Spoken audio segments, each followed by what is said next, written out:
Chief guest Sri Gaurav Mahindra, Chief Technology Officer, JP Morgan Chase, to share his thoughts on the topic. Can you please, sir? Mr. Gaurav Mahindra, Chief Technology Officer, JP Morgan Chase. Thank you, sir. This has been, for me, an interesting evening. It's been an evening of revelations. It's my first exposure to the philosophy of Thakurji. I honestly did not know about the existence of this group, the existence of this philosophy. Chandra joined our team some time ago. I've known Chandra for some time, for almost 5 years now. And recently we've had the opportunity to work very closely together. About 1.5 weeks back, he started speaking to me about this event and asked me whether I would come and participate. And I am a technologist. I have been working in technology now for almost 20 years. And honestly, religion and philosophy is not something that I have been leaning to. However, recent life events, and I was just speaking to Ashok ji while we were at the dais, there have been recent life events in my personal life. People say that you become father when you have, the child makes you a father, and it's not the other way around. And we've gone through some incidents, some situations with our kids, which makes us question the predictability of life, makes you question the value of relationships. It makes you question what you cannot explain and what probably religion is. And it makes you want to come back to probably where we all begin.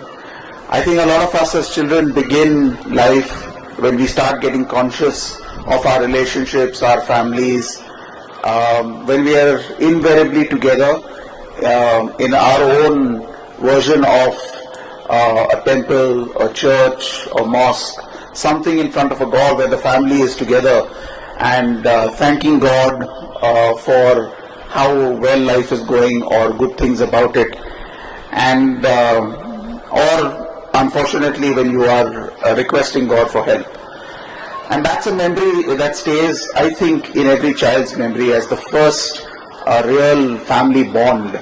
And it can be a happy memory, it could be a sad memory, but it is a very, very conscious memory. And when you get to a certain stage in life, as our esteemed professors were just talking about it, you tend to come back. You tend to come back and realize that life is getting too real. And you need to focus on the philosophy of things, you need to focus on the philosophy of life and come back to it. So, Chandra, thank you for inviting me for this. It has been educational. I've been listening to Dr. Shahu, I've been listening to Dr. Subrato, and some of your thoughts have really resonated. When I came in, I had the privilege to spend around 5 minutes with Dr. Subrato, and it's interesting how there are so many parallels in life. We met literally about an hour ago and started speaking, and we both realized that our fathers were born in Pakistan. Mine was in West Pakistan before partition, his was in East. When the division happened, with their parents they crossed over, and somehow they both converged into Kolkata, into West Bengal. Somehow in this situation, it reminds you how small the world is, and there is that link. He was talking about the beauty of the language. The gentleman was talking about how he comes from Northeast India and knows 9 languages, and they were talking about the sweetness of the Bengali language. And that's when we started speaking about my father, and we learnt about our fathers. So it's amazing how things kind of coalesce. the point that was explained about be concentric, if I connect that to corporate life, to being a leader of technologists, to being someone who supposedly works at the cutting edge of technology and the scientific things, and how we want to keep trying to make life better. I work in a bank, on a consumer bank. We work with customers. We try and improve the experience of customers with our product, right? But the way I see be concentric is that we have to start thinking outwards. We have to stop thinking about just ourselves and start looking out, talking to other people, talking to the customer, talking to the people for whom you are actually there. We spoke about family. We heard about how relationships matter, and I think those two words, be concentric, start becoming so powerful when you think about it in that context, right? That you are not that one point.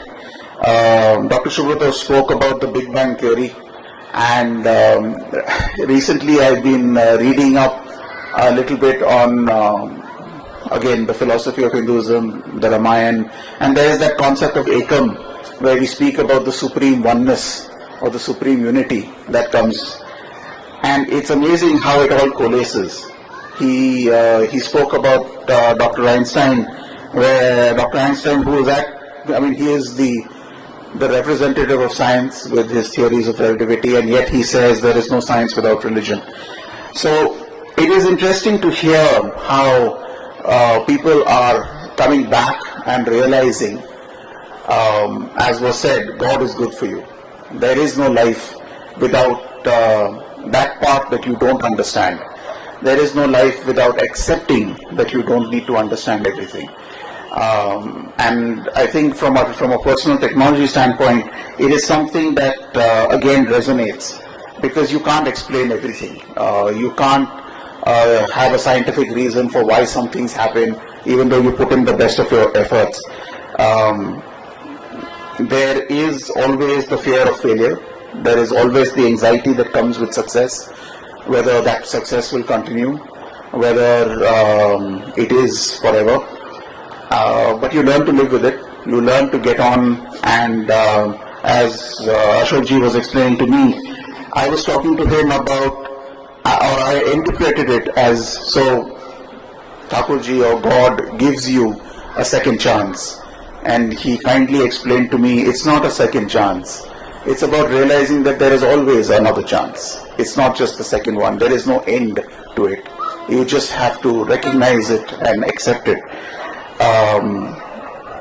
And that, I guess, is the meaning of life. And that is what we need to accept. That is what, as a culture, I will probably take away from this beautiful evening to my teams. And Chandra, you can hold me responsible for that in our company. I hope that I will be able to take away those learnings from this beautiful evening and help the palliative experience, the human experience, and the relational experience to our space. And I hope that you all take that away from this wonderful evening as well. Thank you, everybody.